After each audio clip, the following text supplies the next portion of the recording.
What is up? I hope you guys can hear me. I'm driving and I am on my way to a wedding and I'm on the highway, so if it's loud, I apologize. But I wanted to make this video because I have a 6-hour drive ahead of me and I want to talk about my experience with dieting and exercise when it comes to breath holding. To put it in perspective, 6 months ago, I went for the U.S. national record in static apnea. I failed. I trained for 3 months leading up to that attempt.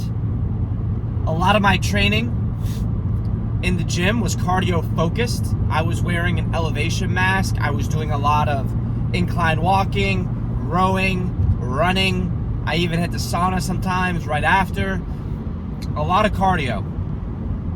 And then diet-wise, I experimented with keto. I cut back my calories. I lost a lot of weight. And so now I'm making this video to discuss my experience, what I would do differently this time around, etc.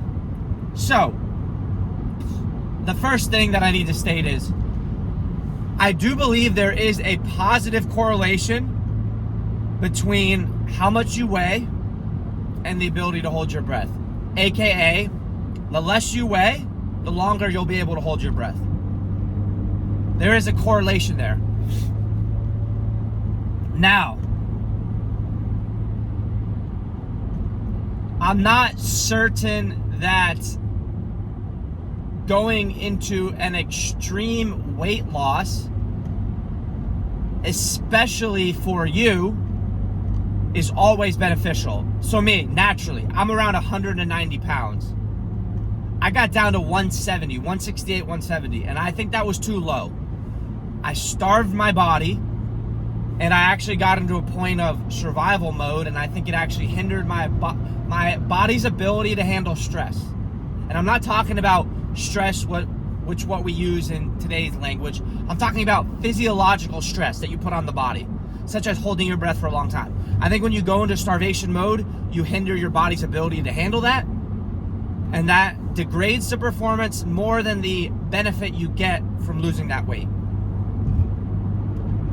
However, for somebody that is naturally 160 pounds, if they drop only down to 150, they may not be in that starvation mode yet, even though they weigh really a lot less than me, because relative to their natural homeostasis, they didn't have to drop that much weight, okay? So that's the first thing.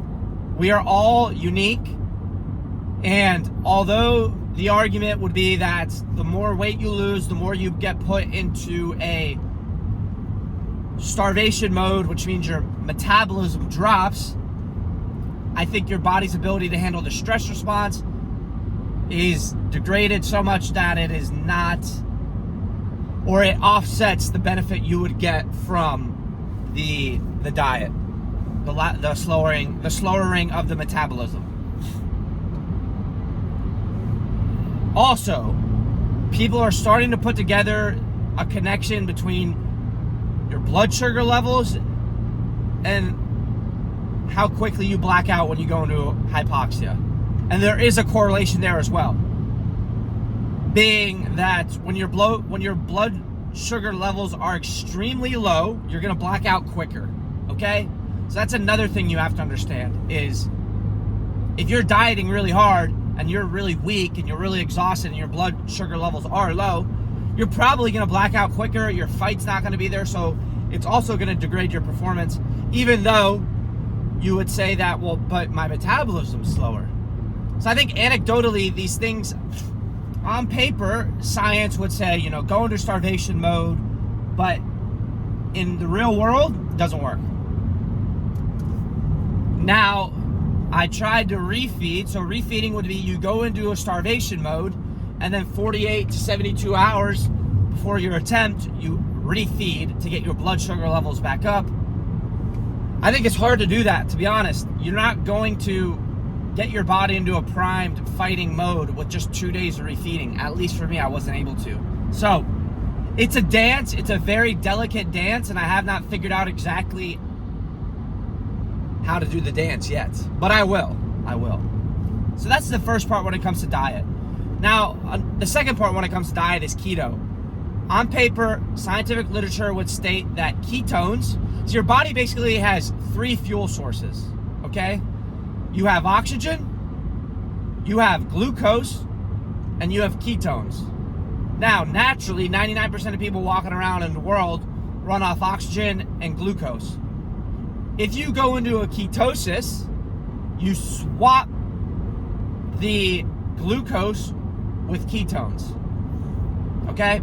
That's what's happening. You're changing your body's main energy source away from glucose and into ketones.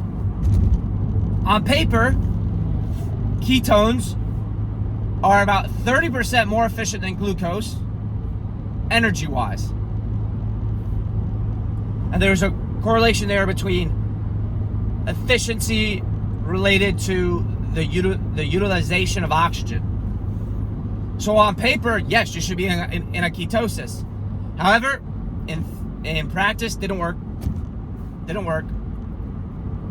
I might experiment with it again, but I will definitely not do a long, drawn-out ketosis state. If anything, I think the key to, if you're going to fast, do it for 48 to 72 hours, no food, no nothing, okay?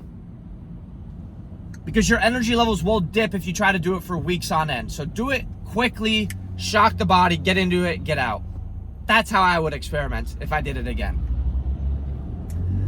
Now, that's the diet. Now let's get to exercise. I was doing a lot of cardio. Did it help? I think it did. However, when you're in an intense round of exercise, your performance is going to be degraded. It's going to be lower because your body is recovering.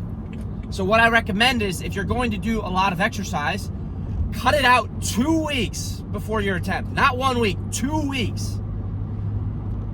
That will be right on the edge to where you start losing those cardiovascular gains that you gained from that exercise, but it will allow you adequate time to recover. I promise you, if you've been exercising for months on end rigorously, you're not going to recover in 7 days.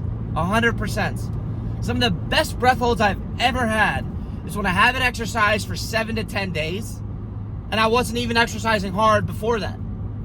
And I felt out of shape. I felt gross. Those are when my best breath holds came, because my body was primed. I was not recovering from anything. The stress response on the body, it was able to perform. When you exercise, you're inducing a lot of stress on the body, and it takes time for your body to recover. So if you're going to do a lot of cardio, which I think can be beneficial, I would recommend that prior to your main attempt, you would cease exercise for 10 to 14 days. That would be my recommendation. I stopped exercise 7 days out, and it was not enough. Especially compounded with the fact that I was in an extreme diet deficit.